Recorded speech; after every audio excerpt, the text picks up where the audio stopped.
Eu sou o Dr. Douglas Lopes, apresentador do programa Fala Doctor.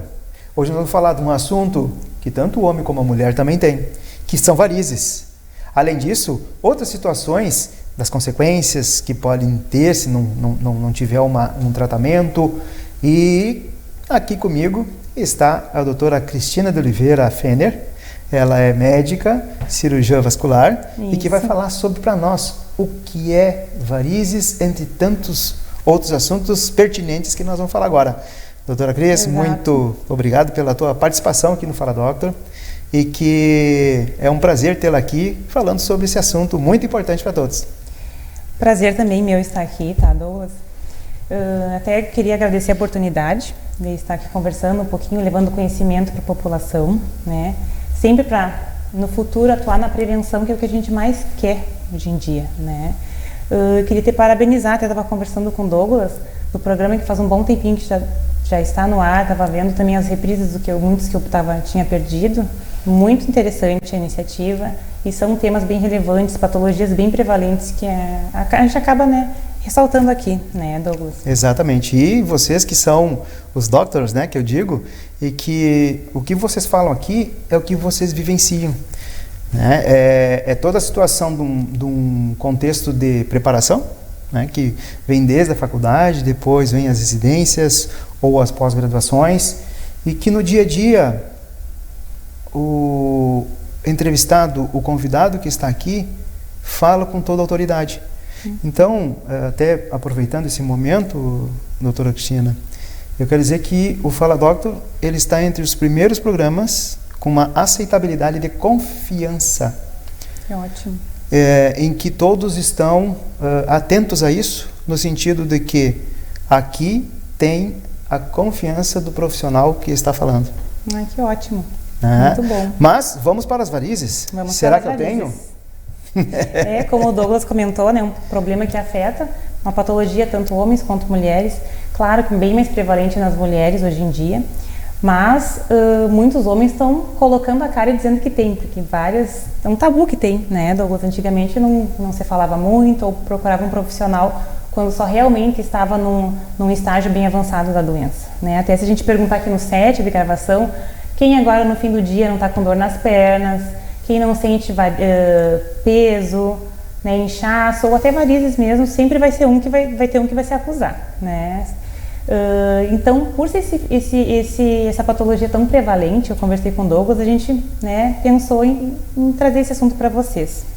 A gente sabe que hoje em dia, no Brasil, no último ano, as internações diárias, né, de varizes, tanto por parte da população feminina quanto da população masculina, está em torno de mais ou menos de 140 por dia internações por causa das varizes, né? Isso é um dado da SBACV, Sociedade Brasileira de Angiologia e Cirurgia Vascular. E esse problema, além de ser responsável por muitas internações, ele vai nos acompanhar não só na idade de agora, né, idade adulta, mas também na velhice. Sabe-se que a população, a partir dos 50 anos, 60% dessa população vai sofrer com a doença venosa, né? Então, o que são varizes? Varizes é a dilatação da veia, e essa dilatação acaba atuando e piorando as válvulas que a tem nela. Essas válvulas, elas fazem o papel de fazer a propulsão do sangue dos pés em direção ao coração. E quando elas estão doentes, elas não conseguem fazer esse papel tão bem assim. Quando acontece essa patologia, a gente vai ter uma série de sintomas. Entre outros, né, os mais falados no consultório, é o inchaço nas pernas, é o peso, muitas vezes acompanhado de dor. Também relacionado a esses aspectos, a gente pode notar cãibras, que o paciente também reclama bastante. Coceira é muito falado no consultório, né? Então, esses sintomas a gente sempre tem que levar bem em consideração, porque da doença venosa, às vezes, quem não é muito, assim, a gente pode dizer, não é muito da área, da parte da angiologia, mas é só um vasinho, o que está com tanta dor? Mas realmente o paciente sente dor. A doença venosa, ela não, a sintomatologia do paciente não condiz muito com a gravidade da doença e vice-versa. Então, muitas vezes a gente tem só um vasinho e aquele vasinho incomoda mesmo. Tem que acreditar no paciente porque realmente é a queixa dele. E tratando aquele vasinho, a gente nota que percebe a qualidade de vida que ele te relata que melhorou muito em relação àquela queixa dele. Então, acredite no paciente, né? Trate o paciente, ou se não for da área, encaminhe o paciente para um profissional adequado, porque tu vai sentir o retorno dele. E além do mais, assim, em relação aos sintomas, além desses sintomas que eu comentei com vocês, existem vários outros não tão específicos, mas vocês vão conseguir, digamos, relacionar, né? Agora, ouvindo um pouquinho mais da doença e das consequências que eu vou comentar dessa doença em si. Por que a gente trata as varizes? A gente trata para evitar muitas consequências. Entre elas, a gente tem que ressaltar, né, a tromboflebite. Essa tromboflebite, ela é uma inflamação de uma veia superficial, mais superficial do membro. E essa inflamação ela é acompanhada de vermelhidão, de dor, de calor local, a gente pode observar bastante, e causa muita dor mesmo. Por mais que seja superficial, ela incomoda, ela altera a atividade diária do paciente, a atividade laboral do paciente, né? Então, sempre é bom atentar e tratar as varizes para não chegar nesse grau e não ter uma tromboflebite. Além da tromboflebite, a gente pode ressaltar as tromboses, que depois a gente vai falar mais tarde, né, Douglas? Claro. As tromboses um pouquinho mais profundamente, que a gente vai comentar o assunto, que também são responsáveis por grande parte de afastamento do trabalho e também acarretam, digamos que elas têm como uma das consequências também, né, uma patologia fatal, que é a embolia pulmonar. Além disso, a gente tem que ressaltar uma das consequências da falta do tratamento das varizes é a dermatite ócrea, que é aquela pigmentação mais acastanhada da pele, que fica feio realmente em si, mas também ela tem um grau ali avançado da doença, a gente pode observar, né? Também a gente pode observar, além dessa dermatite, muitas úlceras venosas que ocorrem quando uma doença de longa data não é tratada. Essas úlceras venosas a gente muitas vezes conhece, né, uma senhora ou até da família, que é aquela úlcera que não cicatriza 10 a 20 anos, né? Então, isso é extremamente evitável se logo no início a gente conseguir visualizar, conseguir detectar o probleminha e encaminhar para um profissional e já começar a tratar, né? Então é bem importante. Além também que a gente pode ressaltar casos de varicorragia, que é o sangramento mesmo, né, da veia, que às vezes acaba ou encostando em algum móvel ou por si só pode sangrar, pode sim, porque a pele está mais frágil, mais ressecada, às vezes acaba acontecendo um sangramento, sem a própria paciente perceber que teve um trauma ali local, né? Então isso é bem importante, né, Douglas? Sim, com certeza. A etiologia dessa doença? A etiologia, exatamente, isso bem levantado. É um problema, primeiramente, que a gente pode estar bem relacionado com a hereditariedade. Uhum. Não adianta, né? A hereditariedade é um fator bem importante. Então, como o paciente fala, minha mãe tinha, né, varizes, meu pai tinha varizes. Muitas vezes, né, e aceitavelmente, né, aquele filho vai ter também. Claro que às vezes, como eu digo, a senhora herda as coisas boas também, mas também as coisas ruins. A gente acaba herdando também, né, da família. Outro fator bem relacionado é a questão hormonal, né? As mulheres têm mais predisposição pelo próprio estrógeno, né? Ele acaba fragilizando ali a parede do vaso, né? Digamos, a grosso modo, para entender, ele causa o enfraquecimento da parede e por si só piora aquele retorno venoso e acaba também propiciando mais ao quadro de varizes, né? Além disso, o uso de anticoncepcional. A gente também tem não só o uso de anticoncepcional, mas também a reposição hormonal na menopausa, né, que propicia bastante desencadeia varizes. E outros fatores também que a gente tem que apontar. A gestação, né, ela acaba sendo também relacionada porque o peso do útero gravídico, ele acaba desenvolvendo, tanto na parte da pelve quanto a parte das pernas, ele acaba indiretamente piorando a parte do retorno venoso, né? Então acaba também propiciando mais as varizes. A obesidade, né? Sobrepeso. O sobrepeso também está relacionado. Então é uma série de fatores que a gente, né, acaba ali vendo e encontrando no paciente. Né? Exercícios exacerbados. Exercícios exacerbados, mas, né, a academia, né, Douglas, que a gente comentou, né? A academia em si, ela ajuda, ela previne, porque a nossa panturrilha, nós temos um segundo coração que a gente fala, né? São o tríceps femoral, então os 3 músculos da panturrilha, eles ajudam muito no retorno venoso. Então, tu fortalecendo na panturrilha, ele acaba também melhorando o retorno venoso e também por si só evitando de alguma forma as varizes. Mas claro, exercício exacerbado, demais, né? Aqueles tem uns que forçam bastante, né? A gente pode dizer. O treinamento mais forte, né? Esse exacerbado para algum evento. Nível hard. Então esse já não é muito benéfico e já não serve tipo de um modo para prevenir as varizes, né? Nem para ajudar. Aí, gente, é bom evitar esses exercícios muito exacerbados. Exatamente. Viu só, pessoal? E isso que agora no segundo bloco nós vamos falar sobre trombose. Exato. E mais alguma coisa. Os mitos também. Exato, os mitos, o que é verdade, o que é... né? Isso vai ser legal. Então, ó, só um tempinho para sair um pouquinho do sofá e volte logo que já estamos retornando.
Voltamos falando sobre varizes e, é claro, tem que falar sobre o diagnóstico, o tratamento, para depois falar sobre outros fatores, né, que são acometidos também dentro dessa doença. Isso.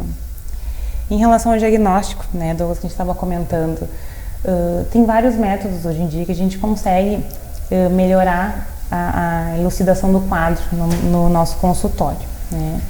Existem vários equipamentos, o fleboscópio nos auxilia bastante, a realidade aumentada nos ajuda também a conseguir ter uma dimensão da veia e do que está adjacente a ela, que a realidade aumentada é uma projeção, né, da veia na própria pele, para a gente conseguir fazer o tratamento, conseguir fazer uma técnica de tratamento, uma espuma ou uma escleroterapia. E o ecodoppler, não tem como fugir dele, né? É primordial. É um exame que bom que há hoje em dia, nós conseguimos com ele mapear toda a rede venosa, mapear, e também nós conseguimos planejar o tratamento com o ecodoppler. Ele é muito importante, fundamental no consultório, para conseguir até planejar o tratamento e conversar com o paciente, propor esse tratamento. Né? Então, o ecodoppler digamos, hoje em dia é o estetoscópio do vascular. Fundamental. Né? Muito, muito, muito importante. E dos tratamentos, né, Douglas, a gente não pode fugir, né, tem a linha de medicamentosa com os flebotônicos, são medicamentos que o próprio nome diz, ele tonifica ali o vaso, né. A meia elástica, eu até dei risada agora porque os pacientes já veem quando eu falo em meia rindo, né, já tem uma certa aversão ali à meia. Porque antes, o que acontecia? Se prescrevia a meia, a gente não explicava muito para o paciente. Claro, se tu vai usar uma meia muito apertada, realmente tu não vai gostar, né, Douglas? Então, ela é específica para cada paciente. Então, a questão da meia é importante, né, que tu explique para o seu paciente, né, e ela seja específica para aquele caso, né. Medir bem a circunferência da coxa, da panturrilha, a altura. Eu estou frisando a meia porque muitos pacientes, comparando a meia com o tratamento medicamentoso, observam que até 60% dos sintomas são sanados com a meia, em detrimento do tratamento medicamentoso. E além dos flebotônicos, a gente tem as técnicas, né, de aplicação mesmo, né, que acaba ajudando muito no consultório. Muitas vezes é o próprio tratamento em si, dependendo do vaso, né, técnicas como escleroterapia líquida, que a gente usa substâncias esclerosantes, como polidocanol, espuma. Tem a crioescleroterapia, que usa essas mesmas substâncias como ajuda do resfriamento, né? Temos também a espuma, que usa essas substâncias, tanto polidocanol quanto glicose, e o ar ambiente, é uma mistura que se faz para injetar no vaso. Além disso, temos que falar do laser, né? O laser não tem como negar, hoje em dia foi um salto, né, o uso do laser e uma evolução no conhecimento dele. Ele, comparado a várias técnicas, ele é seguro, não é tão agressivo, né? A recuperação também é muito melhor, digamos assim, comparado à técnica de cirurgia convencional, a cirurgia aberta. E não tem tantas consequências, não dá tanta pigmentação, tanta mancha comparado às outras técnicas como espuma, digamos. Mas a gente não pode também tirar o mérito da cirurgia convencional, cirurgia, né, a flebextração por corte, que o pessoal conhece. Tem certos pacientes que não se encaixam no uso do laser. Um exemplo, uma veia mais superficial, no paciente muito magro. O laser muitas vezes ele pode queimar, né? Então você prefere muitas vezes, dependendo da flebextração. Então, muitas vezes a gente usa técnicas associadas, não só um tratamento, para poder ter o melhor resultado para o paciente. Tratamento multidisciplinar? Multidisciplinar, exatamente. Também conseguimos na questão dali do quadro venoso, a gente, em relação ao sobrepeso, né? Temos que orientar, temos que encaminhar para um profissional, uma nutricionista, para tentar auxiliar o paciente. E é difícil perda de peso no consultório, a gente sabe como é, né? E para a cirurgia também, né? O resultado a recuperação também é outra. A alimentação, né? Influencia ou não? Influencia a questão, né? Mas influenciando no sobrepeso. Isso. Né? Exatamente. Que a gente acaba sempre, além de um paciente que está iniciando no consultório, que não tem tanto problema acirrado, a gente já também pensa na prevenção, né? Claro. Já fala na questão da alimentação, fala na questão também do exercício. Hidratação é muito importante, sabe por quê? A hidratação mantém a pele íntegra ocorre menos fissura, menos chance de dar úlcera. Então, sempre a gente tem que, né, pensar no contexto geral. Expõe mais, né, as veias, no caso das ulcerações. Exato. E aí prejudica, entra seres que não são convidados. Exato. Né, bactérias. A pele, ela realmente, né, ela é o maior órgão do corpo humano e mantém, né, esse equilíbrio. E quando não está no seu 100%, acaba tendo esse desequilíbrio, tendo mais fissuras, né, e muitas vezes ocorrendo as úlceras também. Sim. Então quer dizer que teve um avanço maior nos tratamentos. Vindo com laser, vindo com outras técnicas também que favoreceram muito. E até os tratamentos velhos, como a cirurgia convencional, não se faz também até o pós-operatório como antigamente, que ficavam 2 semanas sem se levantar. Sem se levantar. Hoje em dia, no primeiro e segundo dia, a gente já pede para o paciente caminhar. Sim. Alguns mitos e verdades. Dos mitos e verdades. Não vou tratar o vaso porque vai voltar. Não, isso está errado, né? Lembrar que a doença venosa ela é crônica, realmente ela é crônica sim. Mas, se ele voltou, aconteceu o quê? Que possivelmente você não tratou totalmente o problema. Possivelmente tem uma veia nutridora embaixo que está propiciando, né, e fazendo com que tenha as novas vasinhos, né, em cima dela. Então, tem que tratar sim, né, principalmente para evitar as consequências que a gente viu que são muitas, né, inclusive a trombose, a úlcera, os sangramentos, né, e investigar bem essa rede venosa, porque muitas vezes se voltou é porque não foi tratado corretamente ou porque a doença venosa, ela vai, de tempos em tempos, digamos assim, dar um sinal de vida para você. Ela é crônica. Quem já tem a predisposição a ter, vai ter. Mas, se bem tratada, demora uns 5 anos ou até mais para ter algum indício de novo vaso. Então, é importante tratar sim, né? E tem outros mitos ainda, né, Douglas, que falam, né? Eu ia perguntar das questões das viagens aéreas. As viagens aéreas, muito bem levantado o tema. Até na parte de tromboses eu ia comentar, isso, né? É importantíssimo, né, o uso da meia elástica, né? É importantíssimo. Imobilizações prolongadas, viagens aéreas prolongadas, uma cirurgia, né, principalmente as ortopédicas, que levam uma mobilização mais prolongada, ou até uma hospitalização, acaba o paciente ficando mais imóvel, acaba propiciando mais varizes e também a formação, né, de trombos, favorecendo mais a trombose. Sim. Mais mitos e verdades. Os mais mitos e verdades. Que tu comentou, né, que é a Academia da Varizes, que a gente respondeu, né. Tem outros mitos que falam, não vou tirar essa veia doente porque eu tenho medo de ficar sem nenhuma. Como assim nenhuma? Eu digo, essa veia está doente, então ela não está desenvolvendo nenhuma função nesse corpo, ela está com as válvulas incompetentes, então essa válvula não está servindo para realmente fazer a função dela, né, que é fazer a propulsão do sangue do pé para o coração. Tirando ela, não vai influenciar as outras saudáveis, porque essas veias saudáveis já estão fazendo o papel delas, trabalhando por elas e pela companheira doente, então não tem problema de tirar os vasinhos doentes, não tem problemas mesmo. Outro mito e verdade que muito ouço, deixa eu lembrar da academia, esse dia no consultório me perguntaram também. Frio, calor. Tinha me perguntado uma questão que muitos acabam, salto alto. Salto alto. Salto alto. Não quer dizer que o salto alto ele vai propiciar ter varizes, mas o que acontece do salto alto? Né? A questão, o pé elevado por mais tempo, ele acaba piorando o retorno venoso. Então a bomba da panturrilha não age tão bem. Então ela não consegue realmente fazer o papel dela. Então ela fica prejudicada pela própria mobilidade do salto. Saltos muito altos, porque claro, pouco salto não vai afetar, né? Então, o uso do salto alto ele não vai dar varizes, ele vai ser, digamos, ele vai ajudar com que piore esse retorno venoso. Sim. E a trombose?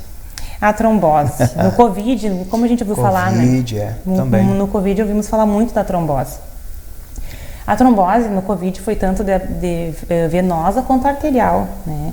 Essa trombose, então, só pincelando da época Covid, né? A era Covid, graças a Deus que já passamos essa era, né? Ela foi muito importante, foi vivenciado muito, né? A questão que ela, além de ser uma patologia, o Covid muito inflamatória, ele alterava muito a parte da estase, a parte das plaquetas, a parte da estrutura do vaso, favorecendo a um estado um estágio de coagulação, né, exacerbado ali, favorecendo as tromboses. O que a gente tem que lembrar das tromboses? Né, a questão dos sintomas da trombose. O que a trombose é, primeiramente? Ela é um trombo, né, a trombose venosa profunda, em uma veia profunda, que acaba alterando ali a circulação daquele local, né. Esse trombo, ele vai causar uma série de sintomas naquele local. A gente pode dizer que são sintomas da doença venosa, mas mais exacerbados. Eu vou ter um inchaço maior, no caso, digamos que fosse na perna. Não só do local, como se uma tromboflebite, mas de toda a perna, de todo o membro, né? Eu vou ter também dor muito importante, né? Vermelhidão do membro muitas vezes, bem perceptível, calor muito perceptível.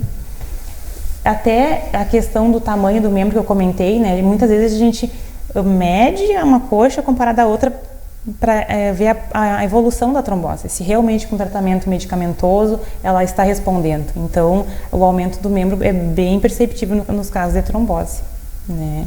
E a gente, né, segue evoluindo ali para saber se teve uma boa resposta. Sim. Tratamento. Do tratamento. As linhas de tratamento da trombose, primeiramente a gente tem, né, os anticoagulantes, né? Tanto orais, quanto endovenosos, quanto até intramusculares. Dos anticoagulantes, os orais, nós temos os velhos, né? No caso, os antagonistas da vitamina K, que a gente tem a varfarina, a famosa varfarina, já nossa droga bem antiga, como os novos anticoagulantes, né? Então, cada paciente, não é todo paciente que a gente vai preferir os novos anticoagulantes. Cada caso a gente vai ter que né, avaliar bem o contexto. Pacientes renais crônicos, a gente não consegue, dependendo da porque é um medicamento contínuo. Exato. É um medicamento contínuo. Contínuo, se já tem um problema possivelmente renal, a gente vai priorizar um que danifique menos a questão renal do paciente. Sim. E situações, por exemplo, se o paciente tem esse medicamento contínuo e vai ter que pegar e fazer uma cirurgia. Isso, se tem que fazer uma cirurgia, né? Muitas vezes, se for, no caso, a varfarina, por exemplo, né? Interno, o paciente antes, né? Faz, como a gente fala, a ponte, né? Usando um anticoagulante endovenoso, no caso uma heparina, ou até uma enoxaparina, se a função renal do paciente permitir, até a cirurgia, porque a enoxaparina dura pouquinho tempo, 24 horas do corpo. Então, um dia antes da cirurgia se suspende, né? Ou a heparina 4 horas antes, 6 horas antes, de 4 a 6 é a durabilidade dela, da heparina, se suspende, faz o procedimento e depois se retorna de novo. Um caso de cirurgia odontológica, mesma situação, para um dia antes, 24 horas depois. Pode iniciar novamente, né? Se for inicia. o anticoagulante endovenoso, né? Ou heparina. Agora, os novos anticoagulantes muitas vezes tem que se suspender um pouquinho mais tempo antes, dependendo do tipo da cirurgia que for fazer, né? Uma cirurgia com mais chance de sangramento, né? Se suspende mais tempo antes. Se o paciente não pode ficar sem, né? Não tem problema, mas tem que ver se ele pode ficar sem esse anticoagulante. Principalmente nas tromboses, a gente tenta internar ele um pouquinho antes ou fazer uma ponte com a enoxaparina em casa mesmo, que é subcutânea e pode usar em casa, né? E aí usa até um dia antes, depois no outro dia faz o procedimento. Muito bem. Doutora Cristina, estamos chegando ao final do programa. Infelizmente. tem muita situação para contar. Mas tem muita, né? Olha, a gente pensa que é algo assim que é um mundo, na verdade, que tem. Exato. E como é importante saber a respeito, a importância das consequências que podem, né, ocasionar as varizes, a trombose mesmo, e que não é à toa que todo dia ocorre até mesmo morte, né? Exato. A trombose, como tu comentou, morte, que é responsável pelas embolias, né? Pulmonares. Isso. Tem uma doença fatal. Exatamente, né? Isso. Até mesmo porque questão preventiva, as pessoas têm que cuidar muito. Muito. E como falaste aqui, né, quais são os sinais, a sintomatologia, né, para que quem está nos assistindo, eles percebam, ou até mesmo neles, ou nas pessoas que estão à volta, né? Que é muito importante. Mas eu sempre peço para deixar uma mensagem, o convidado aqui, para esse público que está nos assistindo. Então, a minha mensagem é prevenção. Sempre que possível, né, no menor sinal, né, de uma alteração vascular, principalmente agora que a gente comentou da parte venosa, não deixe para depois. Né, não deixe para depois. Esse vasinho pode, como diz, é a ponta do iceberg, como a gente lê em muitos livros. Ele é só uma resposta do que está abaixo da pele, né? É uma resposta do que o seu corpo tem ali por baixo. Então, procure um profissional, procure a ajuda de alguém para elucidar o quadro, né? Para lhe apontar um profissional para ir, porque as consequências podem ser muito danosas. Exatamente. Mais uma vez, muito obrigado por estar aqui. Douglas. Uma vez convidado, sempre convidada. Obrigada. Tá? E a você que está nos assistindo, que tenha uma excelente noite. Até a próxima.